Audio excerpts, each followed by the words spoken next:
Bom, antes de mais nada, gostaria de dizer boa noite para vocês, meu agradecimento a Vitor, a Sarita, em particular a sinagoga que me acolhe, que nos acolhe durante essa noite, e realmente estou muito surpreso com a afluência dos presentes e já fiquei extremamente, assim, muito bem impressionado quando eu li nos jornais a manifestação de mais de 2.000 pessoas aqui no Rio de Janeiro, algo que não ocorreu em São Paulo, não ocorreu em Porto Alegre. E eu confesso para vocês, quando eu vi a organização da conferência, sempre estou recebendo e-mails e diferentes tipos de newsletters, etc., e me chamou a atenção precisamente esse lado ativo da comunidade. Porque normalmente existe uma certa tendência que eu observo, por exemplo, em Porto Alegre, que as pessoas ficam reclusas, se voltam para si mesmas e muitas vezes não querem enfrentar a realidade. E a realidade é uma realidade de um conflito extremamente duro no Oriente Médio, um ressurgimento extremamente grande do antissemitismo. Não dá para desvincular, e eu vou querer, inclusive, vou me deter sobre isso, não dá para desvincular a existência do Estado de Israel da questão judaica, mas da questão judaica, da história do judaísmo, onde o judaísmo, eu diria hoje, não tem significação, ou em todo caso não teria a mesma significação, se nós colocássemos a questão do Estado de Israel como se fosse apenas uma questão estatal de um povo que encontra o seu Estado, como se isso não tivesse nenhuma relação com a sua história. É só para controlar o tempo aqui, não era para olhar o celular, mas o costume na relação com o celular são horas também, né? Relógio, na relação, eu vou como se fosse o relógio, me esqueço que eu tenho relógio. Mas então, esse lado ativo de vocês, repito, fiquei extremamente assim, impressionado. Quando eu escrevi esse artigo também, Ignomínia, que foi publicado no Estado de São Paulo, no Globo e também no The Times of Israel, uma versão inglesa, eu fiz sabendo que eu ia dar cara, que eu ia ser bastante batido, como de fato eu fui, aliás, menos do que eu esperava. Eu estou muito acostumado com esse negócio. Quanto mais me batem, mais eu cresço, não me causa nenhum problema esse tipo de coisa. Mas, sobretudo, porque é um ambiente extremamente hostil. E mesmo, muitas vezes, vocês notam na cobertura jornalística, vocês leem o Globo de hoje, metade do Globo é uma manchete de uma cidade palestina, de Gaza, destruída, né? Claro que isso impacta diretamente a opinião pública. Eu vou depois querer me deter bastante nesse ponto, mas, preliminarmente, se vocês me permitirem, eu gostaria de fazer uma recapitulação, por assim dizer, histórica, uma certa visão histórica do judaísmo, que vai envolver mesmo questões teológicas. Eu não vou ser extremamente complexo nas questões teológicas, não se preocupem com isso. Mas eu tenho trabalhado bastante sobre questões de teologia judaica nesse ano passado e esse ano. Já produzi um texto, mas não publiquei ainda, porque enfim, primeiro por uma questão de identidade judaica, vamos dizer dessa maneira, e também pela importância que isso tem do ponto de vista da história universal. Primeiro eu gostaria que nós retomássemos o Tanakh, retomássemos mais particularmente, no primeiro momento, a Torá, e que nós víssemos que a história do povo judeu, na saída do Egito em particular, foi uma história de luta e de conquista. Não foi um povo judeu que ficou aguardando apenas as instruções de Deus, mesmo que Deus estava todo o tempo presente, acompanhando, mas o povo judeu lutou pela terra de Canaã. Ele lutou na saída do Êxodo. Ou seja, é uma questão interessante, é um povo de escravos, né? Quer dizer, a Torá, inclusive, está escrita numa linguagem voltada para uma mentalidade escrava. Maimônides coloca isso muito bem, ó, as anfibologias, as imagens, as analogias que são feitas, corresponde precisamente como Deus poderia dirigir-se àquele povo escravizado. E aquele povo escravizado é um povo que sai do Egito, liderado por Moisés, e nessa sua saída, ele luta sucessivamente pela sua terra. Ele luta pela sua saída da escravidão. Se chega à terra de Canaã, se chega à liberdade, se chega àquela terra que era prometida como a terra do mel, isso é feito por um ato, eu gostaria de insistir nisso, um ato de esforço do povo judeu. Não foi uma dádiva divina.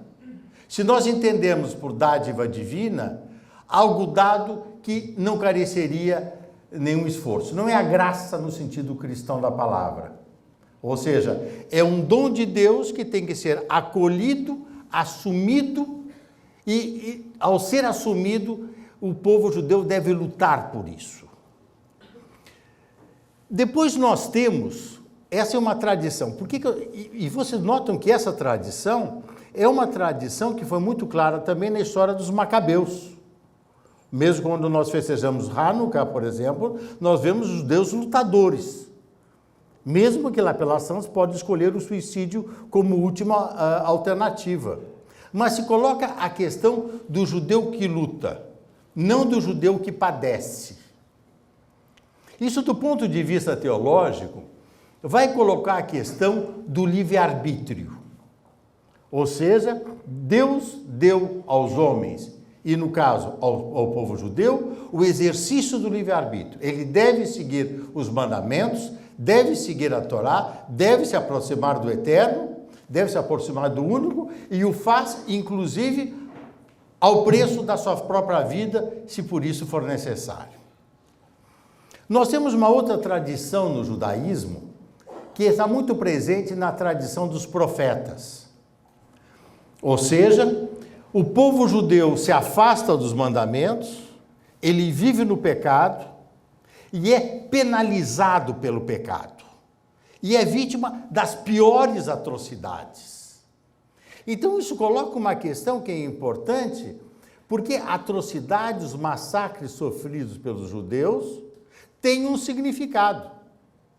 Ou seja, o pecado, a transgressão dos mandamentos divinos. Os livros dos profetas, tomem qualquer um, pega Isaías, pega Jeremias, vocês notam precisamente o pecado, o padecimento. E, portanto, o judeu tem, na sua tradição teológica, ele tem essas duas vertentes que nem sempre se conciliam bem. Deveriam se conciliar, mas não fazem sempre. Porque aí se coloca a questão de que a atrocidade, os massacres sofridos pelos judeus, de certa maneira, foram queridos por Deus. Não queridos por Deus, queridos por aqueles que se afastaram dos mandamentos. Tá? Do ponto de vista ainda teológico, vocês teriam isso, por exemplo, no Maimônides, por exemplo, numa carta aos Iemenitas. É uma carta belíssima, essa carta, publicada pela editora Sefer de São Paulo. Maimônides, na carta dos Iemenitas, diz para ele o seguinte: estão sofrendo atrocidades e perseguições. E Maimônides diz o seguinte: é difícil nesses momentos orientar como fazer, porque a vinda do Messias teria como preâmbulo um grande massacre dos judeus. Quem nos garante que o Messias não estaria chegando? Diz, isso é Maimônides, não sou eu, não seria um prenúncio da vinda do Messias. Então, isso sugere o quê? Sugere que aqueles judeus que são objetos de atrocidades, eles, de certa maneira, estariam sendo vítimas, entre aspas, ou instrumentos de uma salvação que estaria por vir, que se faria sob a forma do Messias.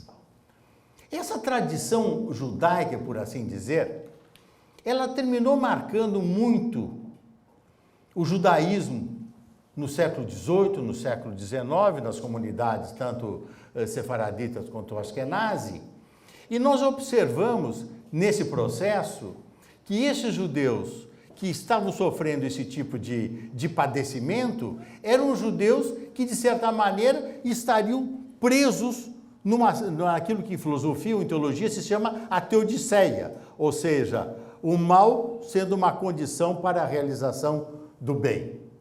Bom, essa advertência, esse alerta de Maimônides, ele impregna muito a mentalidade judia. E aí eu gostaria de pegar 2 pontos, aí nós vamos chegar à questão de Israel, que me interessa particularmente.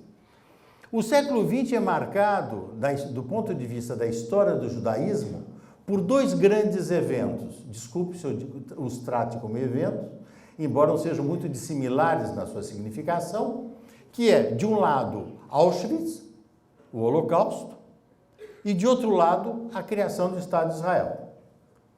Não podemos esquecer que apenas 3 anos separam um evento do outro. Se nós considerarmos o fim da Segunda Guerra em 45, a criação do Estado de Israel em 48. Mas não esqueçam também, aí nós queremos, que a partilha da ONU foi feita em 47. Não foi aceita pelos árabes, e os judeus tiveram que lutar pela criação do Estado de Israel em condições extremamente desvantajosas em 48. Por que eu estou trazendo esses 2 eventos? Eu estou trazendo esses 2 eventos pela seguinte razão.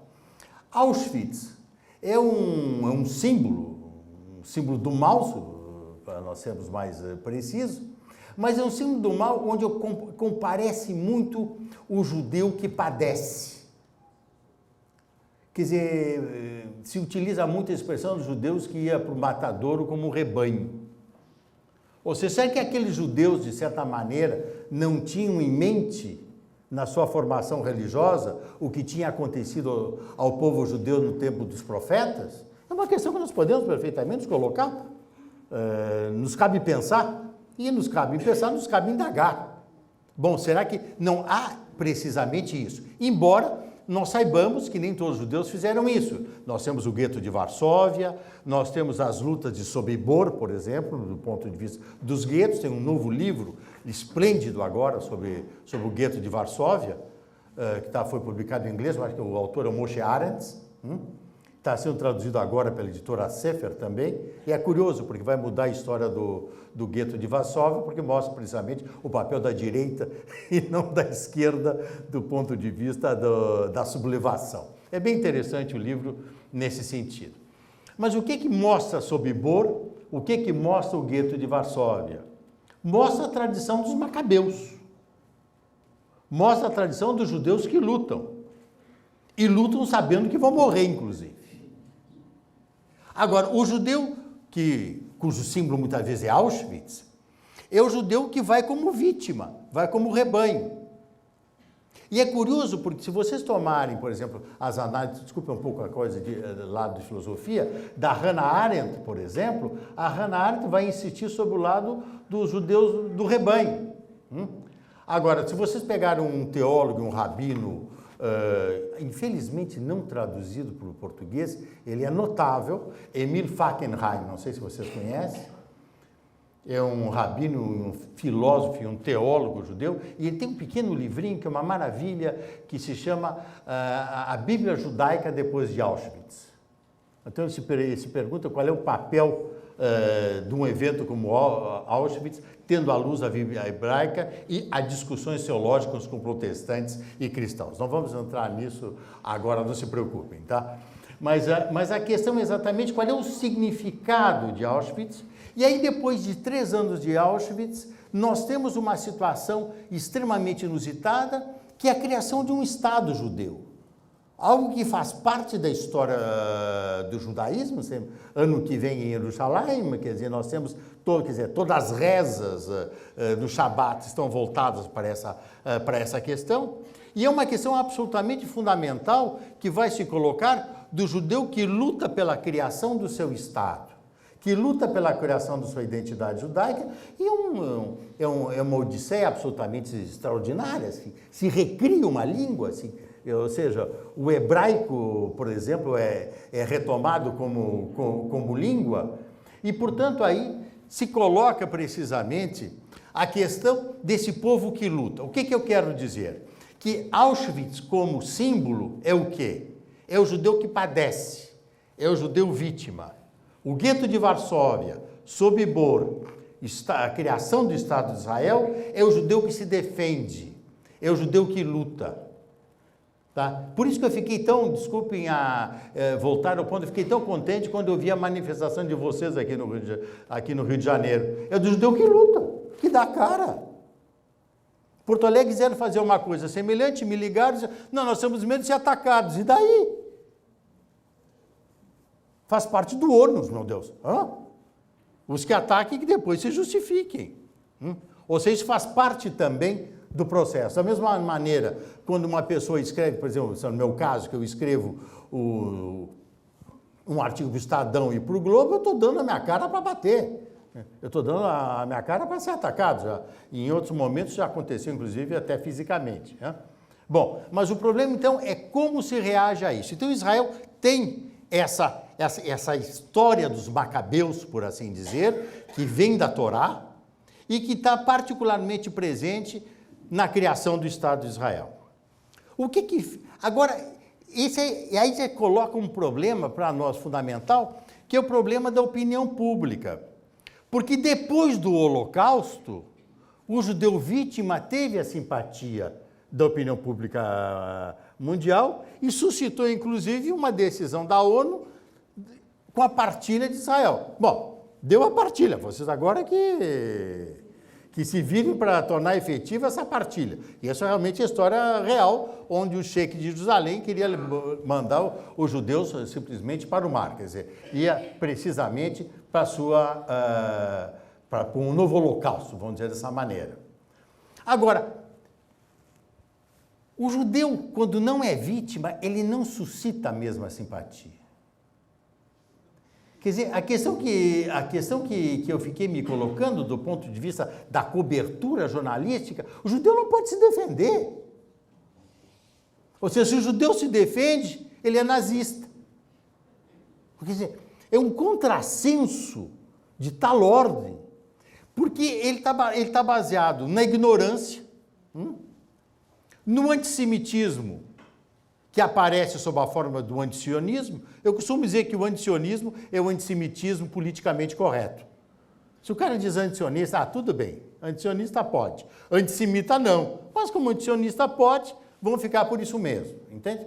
Então, essa imagem do judeu que luta, essa imagem do judeu que exerce o seu livre-arbítrio e resgata a sua história e enfrenta a sua história, essa é a imagem do judeu que hoje está sendo discutida, está sendo deturpada, está sendo posta em consideração, em má consideração, para ser mais preciso. Portanto, nós vivemos um momento que é extremamente delicado, que é precisamente o momento de resgate dessa imagem dos judeus, certo?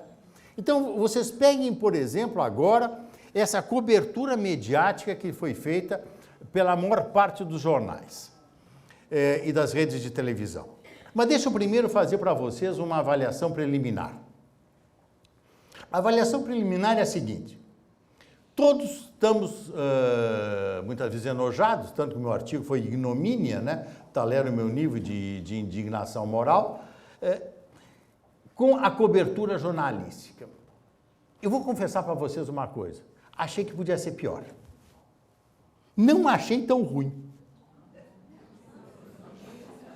Não achei tão ruim. Não que talvez eu seja um otimista por natureza, mas eu vou apresentar alguns argumentos que me parecem importantes. Quais são os argumentos que me parecem importantes? Na guerra do Hamas, de 2012, vocês se lembram que uma escola da ONU foi supostamente atacada pelo exército israelense. A ONU alardeou isso vários dias seguidos. Os jornais brasileiros deram manchete: Israel ataca a sede da ONU. Um mês depois, a ONU desmentiu. Claro que isso foi para uma partezinha do jornal lá embaixo, na 25ª página, que ninguém lesse. Por quê? Porque aqui... Agora, a ONU já fez naquele então o jogo do Hamas. Será que um funcionário da ONU não podia dizer naquele exato momento que não foi Israel que bombardeou? Ou, sei lá, faz uma investigação, 2, 3 dias, uma semana, há 30 dias. Isso é uma infâmia. E essa infâmia está se desenvolvendo agora também. Não se esqueçam, nós tivemos 3 escolas da ONU que estocaram foguetes. Foram publicadas duas, né? Não, são 3. O The Jerusalem Post, The Times of Israel, a Aris, etc. Eles deram a terceira, etc. Agora, os responsáveis da ONU não querem dar publicidade a isso. Curioso, né? E o Ban Ki-moon hoje diz que os ataques de Israel à ONU é um ultraje. É uma vergonha. Ou seja, não é vergonha que a ONU esconda. Agora, se vocês notarem, por exemplo, o Globo não, o Estadão não, mas a Folha, isso que eu sou articulista do Estadão e do Globo não. A Folha chegou a dar uma notícia completa do armazenamento de foguetes por uma escola da ONU. Fez um artigo sobre isso. Pergunto para vocês, na outra guerra se falava disso? Não. Escudos humanos. Se falava de escudos humanos? Não. Ou seja, houve pelo menos uma brecha que foi encontrada nessa parede, nesse muro extremamente sólido, que começa a mostrar que outras coisas ocorreram. Tanto que agora estão dizendo, não é legítimo atacar escudos humanos. Bom, agora já mudou o argumento, porque já está reconhecendo a existência do escudo humano. Terceiro ponto. Em vários artigos, inclusive o meu, mas teve outros, João Pereira Coutinho, o Reinaldo Azevedo, eu acho até o Demetrio Magnoli, que relatamos e demos transcrições do Estatuto do Hamas. Isso não parecia, né?